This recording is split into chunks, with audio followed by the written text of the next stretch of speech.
Eerieville-Wondrous Destiny Chapter 12. They walked for several hours through Stardust Forest. As they traveled at night, the only sounds they heard were some insects and some croaking frogs at a distance. At sunrise, they began to hear birds chirping and a waterfall. Mr. Napoleon was still asleep. Crimson would put on the mask, and with it, he could see the location of the mystical stones. But as he approached the green light, which he assumed was the mystical stone they were after, it moved its location. They were very close now, no more than 100 yards away. "Someone has been following us," Layla said. "What? Who? Why do you think that, Mrs. Layla?" "I've started to hear rustling in the branches of the trees," she continued. "All sorts of animals dwell amongst the trees, ma'am," Crimson said, exhausted, not in the mood to argue. "These are different. It's a gut feeling. Someone has been watching us." "I feel their eyes on my back," she was convinced. "We're almost there, Mrs. Layla. It will all be all right." Crimson was trying to end that nonsensical conversation. He was tired from carrying Mr. Napoleon all night. He put on the magical mask again. They were about 300 feet away now. "This can't be," Crimson exclaimed. "What happened?" Layla asked with a broken voice, distressed as well. "The mystical stone is on top of a tree," he replied. He took off his mask and put it back on several times, but the green light shining was still atop a very large pine tree. "Let me see," commanded Layla. It took Crimson several more tries to put on the mask and off to make sure of what he was seeing before he handed it over to Mrs. Layla. "That green light is the mystical stone?" she asked. "That's what I assume," he replied.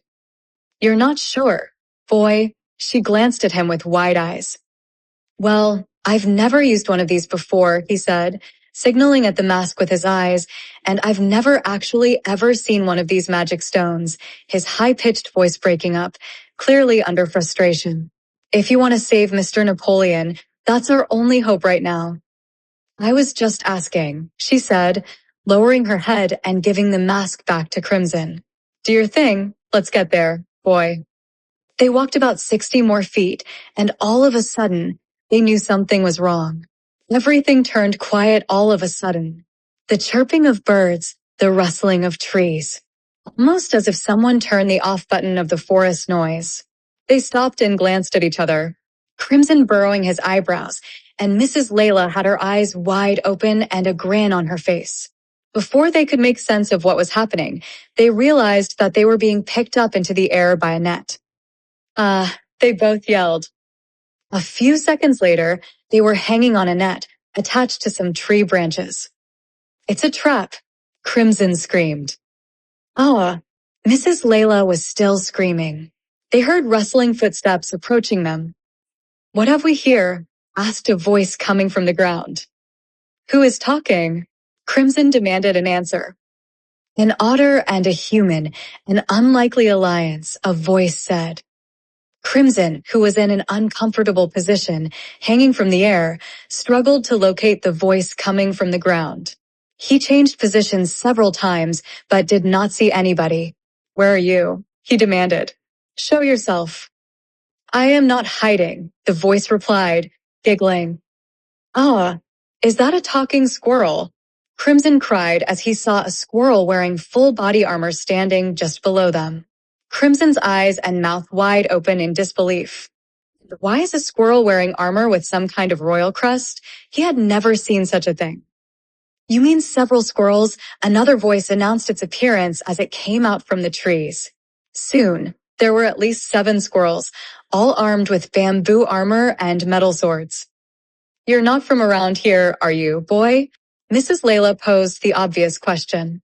"Where are you from?" "No, I'm not from here, I'm from." Before Crimson could answer, the squirrel demanded an explanation. "What do you seek in this forest?" "We need medical attention for our friend. He was bitten by a wolf, and we fear for his life," Crimson replied rapidly. He was secretly glad he did not have to answer where he came from, since that would take a long time to explain, and he couldn't think straight at the moment. "I see." The leader squirrel analyzed Mr. Napoleon and his wound, then put a cigar in his mouth and ignited it. He then whispered something to another squirrel, who took off running afterward in the same direction where the mask signaled the green mystical stone was. "We can take him, but you must wait here," he firmly said, now looking at Crimson and Mrs. Layla. "What? How do we know you'll heal him?" Crimson sighed. "You don't," he replied, letting out some smoke from his cigar. "But you don't have a choice. He belongs to the forest now, and the forest will care for him." "No," Crimson demanded. "We stick together."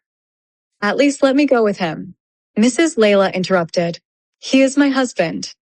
The squirrel glanced at Mrs. Layla and pondered for a moment. "I am sorry, Mrs. Otter, but I cannot allow you to come with us. We will return him, healed. But as of now, the forest has claimed your husband, and we must act quickly to save him." He bowed his head in a gesture of respect. "Okay, well, hurry up then. My Napoleon," cried Mrs. Layla. "We will now bring the net, and we will seize you and the human, madam, and then we will take your beloved husband. Then we will tie you to the net again while we return." They did as he had said. And soon, she and Crimson were up in the net again, trapped. "Interesting," Crimson said, holding the mask on his face. "What might possibly seem interesting, young lad?" asked Mrs. Layla. "They are taking him to where the green light is." "Wait." Crimson had the mask on. "I am waiting," Layla replied with a hint of sarcasm. "The green light is coming down from the tree." Layla immediately was startled. "Let me see that, son." She put on the mask. "Interesting indeed," she said in a soft, faint voice, almost whispering. After about 5 minutes, the green light moved again. It moved back to the top of the tall tree. And after about 15 more minutes, the legion of squirrels came back, carrying Napoleon. "Let him rest, and he will wake up," said the leader squirrel. "When?" Layla demanded. "I cannot say for sure. It might be tomorrow or in a few hours. Depends on how he reacts to the treatment," he answered. "What did you do to him?" she asked. "That I cannot tell you, but rest assured, the forest has cared for him," he replied. "Would you please stop talking in riddles and tell me what the hell is happening?" Crimson cried, exasperated. The squirrel and Mrs. Layla glanced at Crimson, a bit surprised at his reaction. "You will be released, and although you are free to roam the forest, I suggest you get out. We cannot afford to keep on protecting you and healing your party's wounds," said the leader squirrel. The legion of squirrels began to bring down the net and set them free. "Bon voyage," said the leader squirrel and began to walk away. "I know you know where the Stardust Fairy is," Crimson said.